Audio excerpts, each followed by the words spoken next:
कि नवंबर के एंड या दिसंबर के स्टार्ट में ये एग्जाम हो सकता है, तो बहुत कम समय आपके पास बचा है। एक राइट स्ट्रैटेजी आपको फॉलो करनी बड़ी इंपॉर्टेंट है कि सर कौन कौन सब्जेक्ट सबसे ज्यादा इंपॉर्टेंट है, जहां से क्वेश्चंस आपको ज्यादा एग्जाम में देखने को मिलेंगे। कि सर मोटिवेशन कहां से आएगा, तो यहाँ पे सैलरी बहुत इंपॉर्टेंट डिपार्टमेंट है, बहुत अच्छा डिपार्टमेंट है। अब एक जनरल स्ट्रैटेजी डियर यहाँ पर देखो, लास्ट मोमेंट पे जब इतना ज्यादा समय आपके पास नहीं बचा है, तो सिविल वालों को बहुत बेहतरीन यहाँ पर आपका चांस है अच्छा स्कोर करने का और अच्छा इस एग्जाम को क्लियर करने का। Hello everyone, welcome to engineers वाला। तो डियर आज हम इस पूरे सेशन में बातचीत करने वाले हैं एनएचपीसी जेईई एग्जाम को, जो आपका आने ही वाला है। ठीक है, लगभग आप देखिए 1 अक्टूबर को आपकी फॉर्म फिलिंग की लास्ट डेट है। और लास्ट टाइम भी जब पिछली बार वैकेंसी हुई थी, तब जब last date of form filling था, उससे लगभग 1 महीने का समय, लगभग 30 से 32 दिन के समय के बाद पेपर हो गया था। तो आप एक्सपेक्ट कर सकते हैं कि नवंबर के एंड या दिसंबर के स्टार्ट में ये एग्जाम हो सकता है। तो बहुत कम समय आपके पास बचा है। एक राइट स्ट्रैटेजी आपको फॉलो करनी बड़ी इंपॉर्टेंट है। तो यहां पर देखिए एनएचपीसी जेईई की हम बातचीत करेंगे, लास्ट तक बात करेंगे।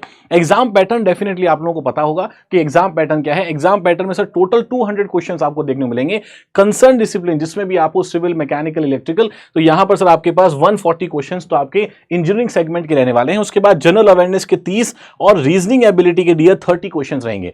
अब यहां पर इस एग्जाम में इंपॉर्टेंट क्या है, पैटर्न तो आप सबको पता है।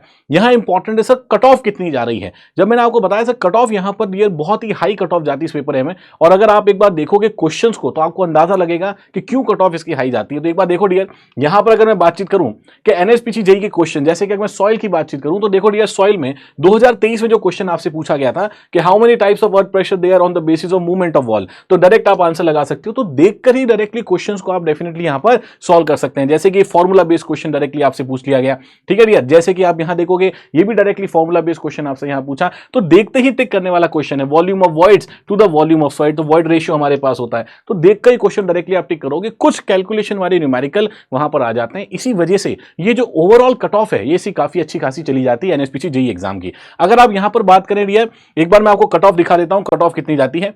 नंबर ऑफ वैकेंसीज आपको पता है। देखो ये एनएचपीसी जेईई का ऑफिशियल डेटा है, जहां पर अगर मैं सिविल इंजीनियरिंग की बात करूं, तो यहां पर देखिए डियर 152.75 इतनी कट ऑफ यहां पर गई है। तो बहुत ही हाई कट ऑफ वाला ये पेपर रहता है। और क्वेश्चंस को देख के आपको अंदाजा लग गया है कि क्यों ये हाई कट ऑफ वाला पेपर रहता है। सिमिलरली अगर आप ये इलेक्ट्रिकल की बात करेंगे, तो इलेक्ट्रिकल में भी लगभग 144 अनरिजर्व्ड की कट ऑफ गई है। और यहां पर देखो डियर मैकेनिकल की लगभग 140.25 इस लेवल की कट ऑफ आपको यहां पर इसमें देखने को मिल रही है। ठीक है, अब यहां पर देखिए सर बात कर लेते हैं सबसे पहले कि सर मोटिवेशन कहां से आएगा। तो यहां पे सैलरी बहुत इंपॉर्टेंट डिपार्टमेंट है, बहुत अच्छा डिपार्टमेंट है। तो बहुत कम समय बचा है इसकी तैयारी के लिए भी। सर सैलरी कितनी है इन हैंड अगर देखोगे सर 60,637 रुपए इतनी सैलरी आप लोगों को डेफिनेटली यहां पर देखने को मिलती है। 60,000 is a good salary for an aspirant, और ये बहुत अच्छी कंपनी है, तो फ्यूचर ग्रोथ भी काफी अच्छी आपको देखने को मिलती है। इसके बाद नंबर ऑफ वैकेंसीज की बात करेंगे डियर, सिविल के अंदर आप सबको पता है 109 वैकेंसीज के आसपास है। तो सिविल वालों के लिए बहुत ही इंपॉर्टेंट और बहुत ही गोल्डन मौका है ये वाली वैकेंसी, और इसको आपको कैश इन करना ही करना है डियर।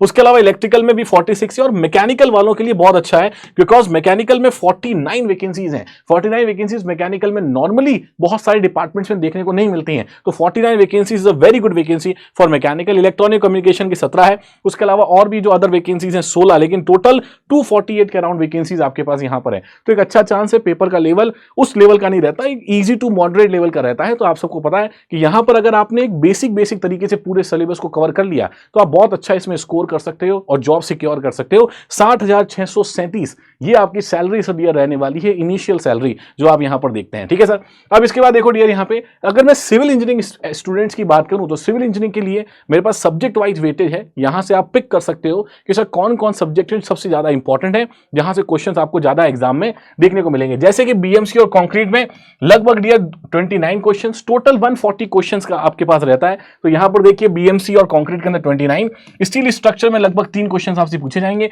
सॉइल मैकेनिक्स में डियर लगभग 11 क्वेश्चन, ये 2023 वाले का वेटेज है, जो पिछला एग्जाम हुआ था उसका सब्जेक्ट वाइज वेटेज यार आपके पास है। एनवायरमेंटल इंजीनियरिंग की बात करें तो 12 हो गया। इरिगेशन और हाइड्रोलॉजी मिला के 13 नंबर। उसके बाद फ्लूइड और एचएम मिला के डियर 15 मार्क्स। आरसीसी की बात करेंगे तो 11 नंबर। सर्वे की बात करोगे डियर 15 नंबर, और ट्रांसपोर्टेशन में सर 11, और सोम के अंदर 10 नंबर। तो ये आपका सब्जेक्ट वाइज वेटेज रहता है। ठीक है, तो आप समझ सकते हो कि कौन कौन से सब्जेक्ट आप लोगों के लिए इंपॉर्टेंट है। एक आपका बीएमसी और कंक्रीट हो जाता है। स्टील में सर मार्क्स कम है, लेकिन सॉइल मैकेनिक्स जो हमारे पास है ये 11 नंबर का। एनवायरमेंट सर 12 नंबर का। तो ये अगर टॉपिक देखोगे, उसके बाद इरिगेशन और हाइड्रोलॉजी दोनों को मिला दो तो 13 नंबर का आपको देखने को मिलता है। उसके साथ साथ फ्लूइड एचएम, तो फ्लूइड एचएम लगभग 15 मार्क्स का डियर।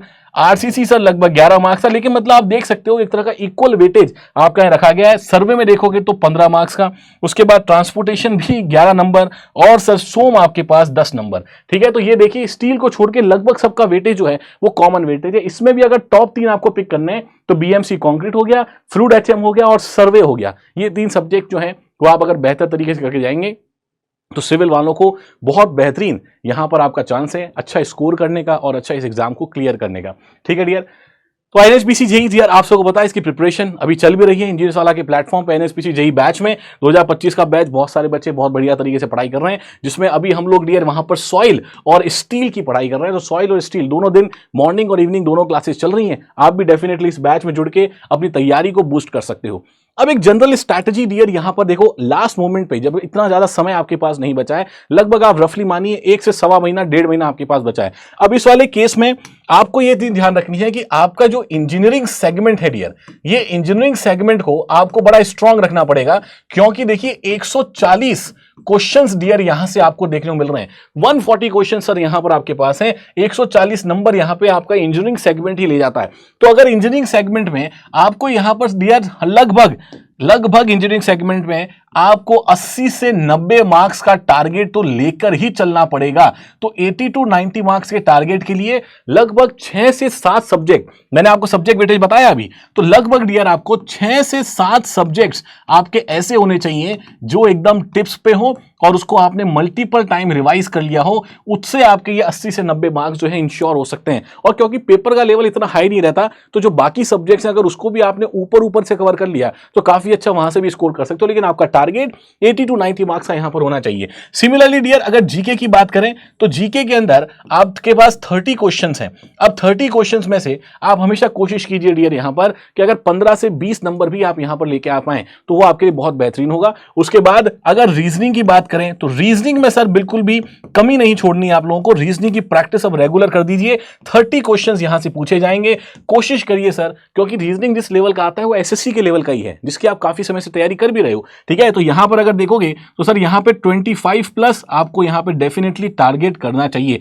एक बार अगर आप प्रीवियस ईयर क्वेश्चन लगाओगे तो आपको अंदाजा हो जाएगा सर कि इतना मुश्किल नहीं है ये 25 प्लस स्कोर करना आउट ऑफ 30।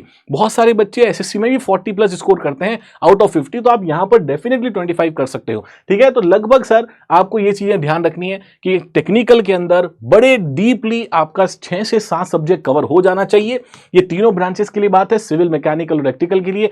और उसके साथ साथ यार एक ओवरऑल कवरेज सब्जेक्ट का आपको डेफिनेटली दे देना है। ठीक है, अब एग्जाम जब आपका है उससे 1 वीक पहले, 1 हफ्ते पहले टेस्ट सीरीज डियर डेफिनेटली आपको लगानी है, ताकि आपको अपनी प्रिपरेशन का अंदाजा डेफिनेटली हो जाए। तो इसमें बहुत ज्यादा टाइम नहीं है, तो 1 वीक पहले ही, क्योंकि बिना सिलेबस किए अगर टेस्ट सीरीज लगाओगे तो डीमोटिवेशन वहां पर आएगा, है ना। तो ये बात आपको ध्यान रखनी है डियर। 1 वीक 7 टेस्ट तो मिनिमम आपको देने ही देने हैं एग्जाम में जाने से पहले। आई होप कि ये पूरी प्रिपरेशन स्ट्रैटेजी आपको बहुत बढ़िया तरीके से समझ में आई होगी। और ये बहुत अच्छी वैकेंसी है, काफी अच्छा डिपार्टमेंट है, काफी अच्छी ग्रोथ है, काफी बढ़िया सैलरी है, हर चीज इसमें अच्छी है। और इस साल 2025 में जब इतनी सारी वैकेंसीज निकल रही हैं तो मेरी पूरी उम्मीद है कि बहुत सारे बच्चे तैयारी में ही लगे हुए हैं। किसी का हो गया होगा, किसी का नहीं हुआ होगा, तो लगभग आप तैयारी में ही हो। तो इस फ्लो के अंदर जितने एग्जाम हो सके उतने एग्जाम डेफिनेटली कोशिश कीजिए क्रैक करने की। मिलते हैं नेक्स्ट किसी खूबसूरत सी वीडियो में। Till then keep learning and keep rocking. Thank you so much.